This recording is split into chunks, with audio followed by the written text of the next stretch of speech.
3월 2일 화요일 사순절 새벽기도 말씀 제목은 은혜의 샘물입니다. 오늘 성경 말씀은 요한복음 4장 14절 말씀입니다. 내가 주는 물은 그 속에서 영생하도록 솟아나는 샘물이 되리라. 다 함께 기도하시겠습니다. 하나님 아버지, 우리의 마음의 중심과 우리의 시선을 하나님께 고정하기 원합니다. 우리를 통하여 함께 하시며 우리 안에 하나님의 뜻을 보이시고 이 세상 가운데 우리와 함께 동역하기를 원하시는 하나님, 이 시간 생수의 강이시고 근원 되시는 예수님을 만나기 원합니다. 이 시간을 통해 하나님과 친밀함을 경험하는 시간들 될 수 있게 저희를 이끌어 주세요. 예수 그리스도의 이름으로 기도드립니다. 아멘. 주님이 이 말씀을 통해 보여주시는 그림은 물이 흐르는 도랑이 아니라 생수가 솟는 샘입니다. 계속해서 충만하도록 하십시오. 에베소서 5장 18절. 만일 당신이 이 말씀에 순종한다면 당신에게 부어진 그대로 주님과의 살아있는 관계의 아름다움이 당신으로부터 차고 넘치도록 흘러나올 것입니다.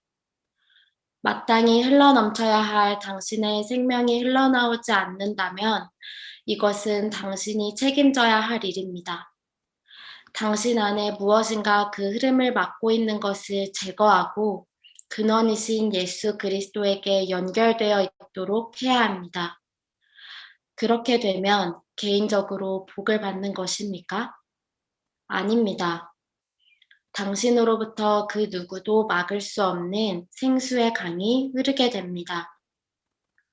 우리는 모든 사람들에게 축복이 되는 생수의 강이신 예수님이 우리를 통해 흐르실 수 있는 샘이 되어야 합니다. 우리 중 어떤 사람들은 사해와 같아서 언제나 받기만 하고 절대로 나누지 않습니다. 그 이유는 그 사람이 주 예수님과 바른 관계에 있지 않기 때문입니다. 우리가 주님으로부터 확실하게 축복을 받는다면 주님은 우리를 통해 생수의 강을 흘러넘치게 하실 것입니다. 그러므로 주님께서 우리에게 차고 넘치도록 주지 못하시는 이유는 그만큼 주님과의 관계에 결함이 있기 때문입니다. 당신과 예수님 사이에 거리를 만드는 무엇인가가 있습니까? 그분을 믿는 믿음을 방해하는 것이 있습니까? 없다면 예수님께서는 당신으로부터 생수의 강이 흐르게 될 것이라고 말씀하십니다. 어떤 축복이 전달되는 것이 아니고 어떤 경험이 전달되는 것도 아닙니다. 끊임없이 흐르는 생수의 강이 흘러나가는 것입니다. 그렇게 되기 위해서는 근원이신 예수 그리스도께 가까이 있어야 합니다. 예수 그리스도를 믿는 당신의 믿음과 그분과의 관계를 잘 유지해야 합니다. 그러면 메마름도 없고 중단되지 않는 끊임없는 생수가 다른 사람들을 위해 흐를 것입니다. 나로부터 축복의 강이 흘러나간다는 말이 좀 지나치다고 생각하십니까? 당신은 내게는 강이 보이지도 않는데요? 라고 말할 수도 있습니다. 하나님의 역사의 관점에서 보면 하나님은 언제나 보잘것없고 유명하지 않으며 무시당하면서도 변함없이 주 예수 그리스도에게 붙어있는 사람들과 함께 하나님의 일을 시작하셨다는 것을 기억하십시오. 네, 오늘 말씀은요, 요한복음 14장, 요한복음 4장 14절 말씀을 오스왈드 목사님이 묵상하신 그런 말씀이죠. 그 예수님께서 사마리아 여자에게 주신 말씀이죠. 내가 주는 물을 마시는 자는 영원히 목마르지 아니하리니 내가 주는 물은 그 속에 영생하도록 솟아나는 샘물이 되리라. 그래서 오늘 말씀 제목이 Fountains of Blessings, 하나님의 축복의 샘물, 이렇게 되어 있습니다.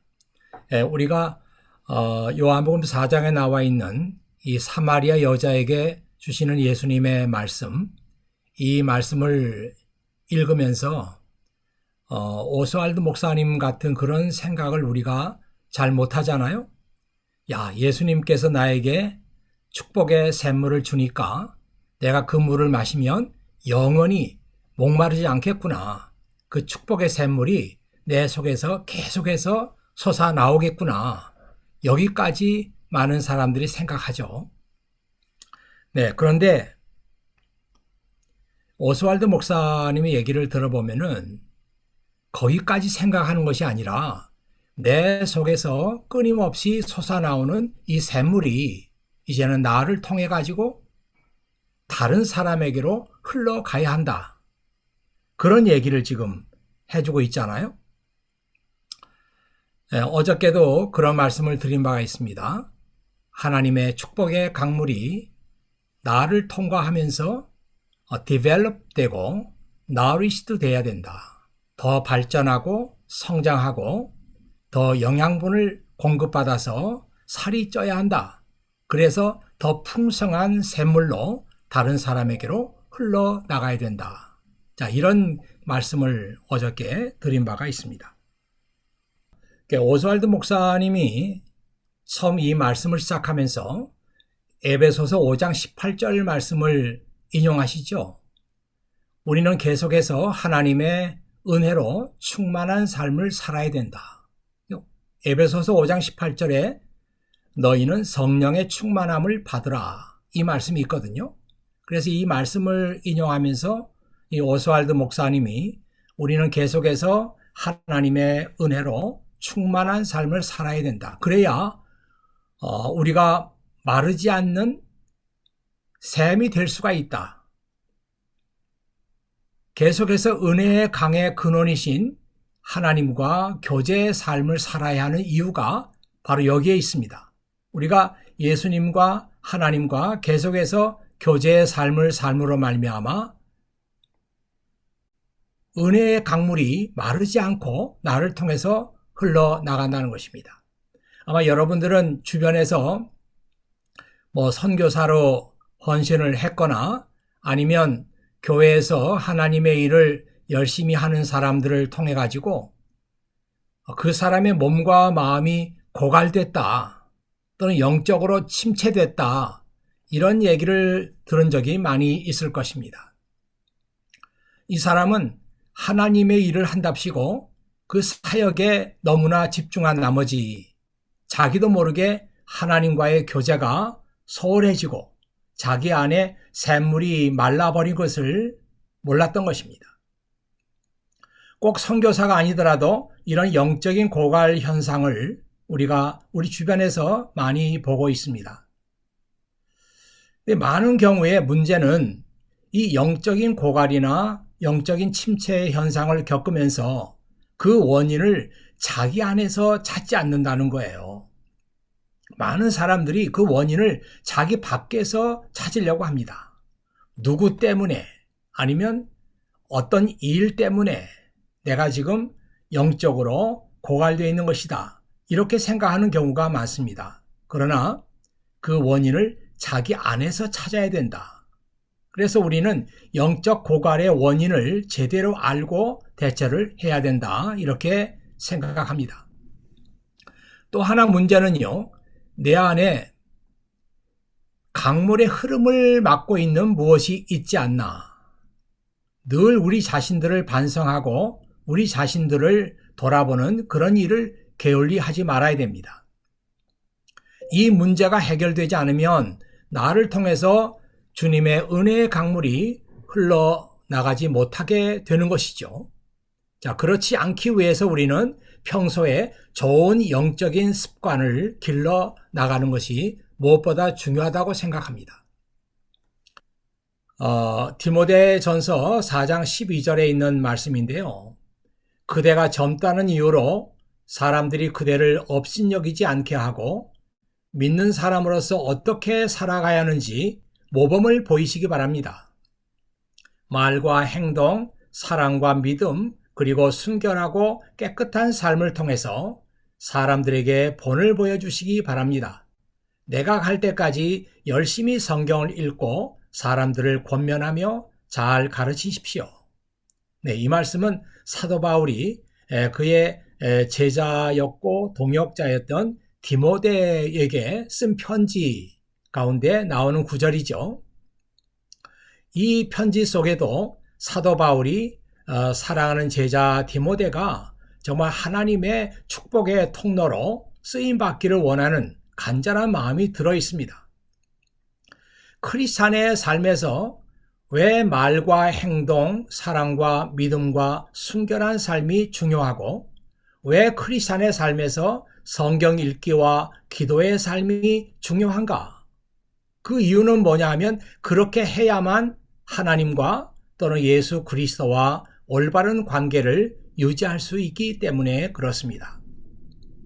그리고 우리는 하나님과 하나님의 말씀을 묵상하고 또 하나님께 기도함으로 말미암아 나 자신을 돌아보고 반성할 수 있는 기회를 얻기도 하죠.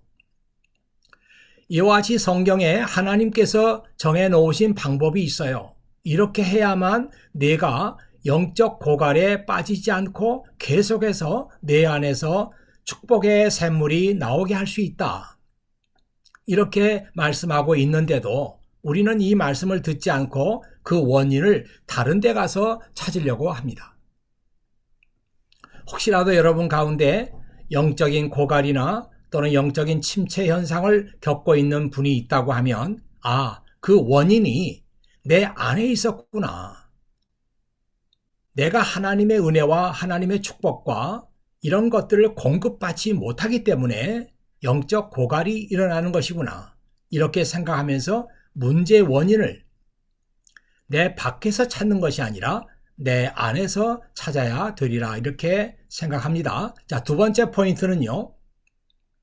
이 오스왈드 목사님은 여기서 하나님과의 관계가 잘못되면 어떤 일이 생기는지 그 예를 들고 있습니다. 그 예로 들고 있는 것을 보면은 하나님과의 영적 관계가 잘못되면 그 사람은 이기적인 사람이 되고 만다. 이렇게 말하고 있어요. 그런데 하나님은 절대로 이기적인 분이 아니라는 것이죠. 하나님은 무엇이든지 우리에게 값없이 주시는 분이기 때문에 그렇습니다. 이 하나님과 올바른 관계를 맺지 못하는 사람은 마치 사해 바다처럼 물을 받아들이기만 하고 흘려보내지 않는 죽음의 바다와도 같습니다.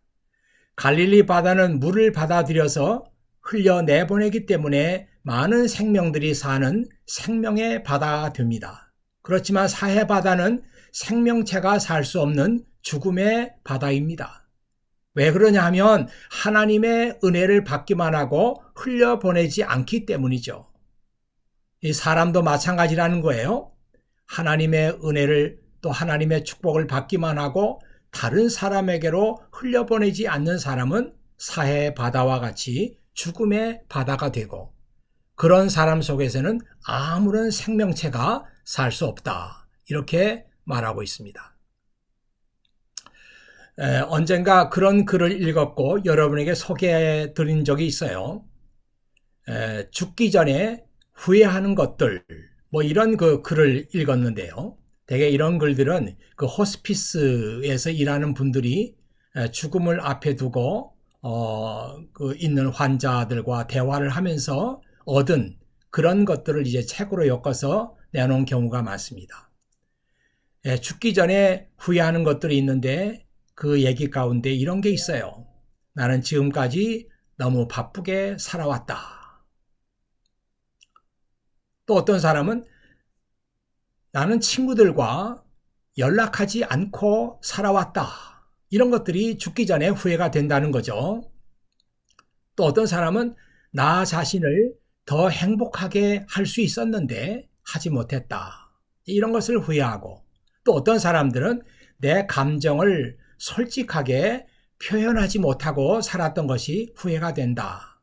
또 어떤 사람은 남에게 베풀면서 살지 못했던 것이 후회가 된다.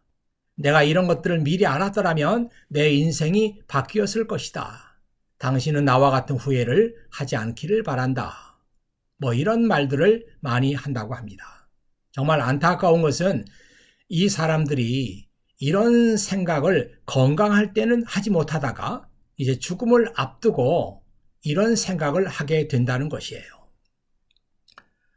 오늘 우리가 이런 말씀을 읽으면서 우리가 건강할 때, 아직 시간이 있을 때 정말 하나님의 은혜와 하나님의 축복의 강물이 나를 통해서 다른 사람에게로 흘러가야 되겠다. 이런 생각을 여러분 해주시기를 바랍니다.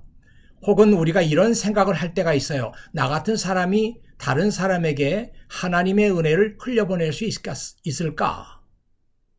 그런데 오스왈드 목사님이 이렇게 말하죠. 하나님의 역사라는 관점에서 보면은 하나님은 언제나 보잘것없고 유명하지도 않으며 무시당하면서도 항상 주 예수 그리스도에게 붙어있는 사람들과 함께 하나님의 일을 시작하셨습니다. 제가 이 말씀을 묵상하면서 제 마음속에 들어오는 성경 말씀이 2개가 있었어요. 조금 긴 말씀인데요. 제가 읽어드릴 테니까 여러분 한번 조용히 들으시기를 바랍니다. 하나는 고린도후서 6장 4절에서 10절 말씀인데요. 우리는 모든 일에 하나님의 일꾼답게 행동했습니다. 우리는 매번 환난과 역경과 어려움을 견뎌냈습니다. 또 매를 맞고 옥에 갇히고 폭도들에게 당하기도 하고 고된 일에 시달리며 잠도 못 자고 굶주렸습니다. 그러면서도 우리는 정결함과 지식과 인내와 친절함을 나타냈으며 성령의 감화와 거짓 없는 사랑과 진리의 말씀과 하나님의 능력으로 모든 일을 행하였습니다. 우리는 의를 무기 삼아 양속에 지니고 다녔습니다. 우리는 영예도 얻었고 모욕도 받았고 비난과 칭찬도 받았습니다. 우리는 거짓말쟁이로 취급받았지만 사실은 진리를 말하였습니다. 무명인 취급을 받았으나 사실은 유명한 사람들이며 죽은 자로 여겨지기도 했으나 보시는 바와 같이 우리는 살아있으며 매를 많이 맞았지만 죽지 않았습니다. 또 슬픈 사람처럼 취급을 받았으나 우리는 항상 기뻐하였으며 가난한 자 같으나 많은 사람을 부유하게 하였고 아무것도 가지지 않는 자 같으나 우리는 모든 것을 소유한 사람입니다. 네, 오스왈드 목사님의 얘기를 들으면 하나님은 이런 사람들을 통해서 하나님의 일을 하신다는 것이죠. 한 말씀 더 읽어드리겠습니다. 고린도전서 1장 26절부터 29절 말씀이에요. 성도 여러분, 하나님께서 여러분을 부르셨을 당시 여러분의 모습이 어떠했는지를 생각해 보십시오. 세상의 표준으로 볼 때 지혜 있는 사람이 많지 않았고 권력 있는 사람도 많지 않았으며 가문 좋은 사람도 많지 않았습니다. 그러나 하나님께서는 지혜로운 것들을 부끄럽게 하시려고 세상에 미련한 것들을 선택하셨고 강한 것들을 부끄럽게 하시려고 세상에 약한 것들을 선택하셨습니다. 하나님께서는 세상에 비천한 것들과 멸시받는 것들과 그리고 아무것도 아닌 것들을 선택하여 유력한 것들을 멸하셨습니다. 이것은 하나님 앞에서 어느 누구도 자랑하지 못하게 하기 위해서였습니다. 네, 오스왈드 목사님의 얘기처럼 하나님은 아무것도 아닌 사람들을 통해서 하나님의 일을 하고 계십니다.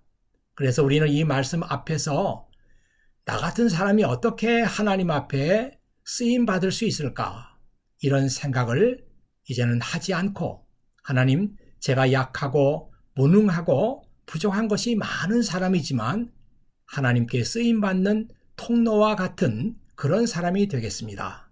이렇게 여러분 이날 아침에도 기도해 주시기를 부탁드립니다. 오늘 기도 제목은요, 제가 이렇게 말씀드리겠어요. 당신은 하나님께서 마음껏 당신을 축복하지 못하시는 이유를 알고 있습니까? 다시 한번요. 당신은 하나님께서 마음껏 당신을 축복하지 못하시는 이유를 알고 있습니까? 오스왈드 목사님은 그 이유가 뭐냐 하면 당신 안에 하나님의 축복을 가로막는 것이 있다. 그렇게 말하고 있거든요. 이날 아침에 기도하면서 내 안에 있는 하나님의 축복을 가로막고 있는 것, 하나님 이것이 무엇이든지 제거해 주시기를 바랍니다. 이렇게 기도하시고요. 두 번째는 당신은 나 같은 것이 하나님의 일에 쓰임을 받을 수 있을까? 이런 생각을 하고 있습니까? 하나님은 항상 아무것도 아닌 사람들과 함께 일하십니다. 이날 아침에 이런 우리의 생각을 바꿔주시도록 하나님께 기도하시기를 부탁합니다. 이제는 우리 주 예수 그리스도의 은혜와 아버지 하나님의 극진하신 사랑과 성령의 감동, 감화하시는 역사가 이날 아침에 주 앞에 이 아침 시간을 드리며 하나님의 말씀을 듣고 은혜 받고 이제 내 안에 있는 것들을 세상 밖으로 흘려보내기를 원하는 사랑하는 모든 형제 자매들 위해 지금부터 영원히 함께 하시기를 축원하옵나이다. 아멘.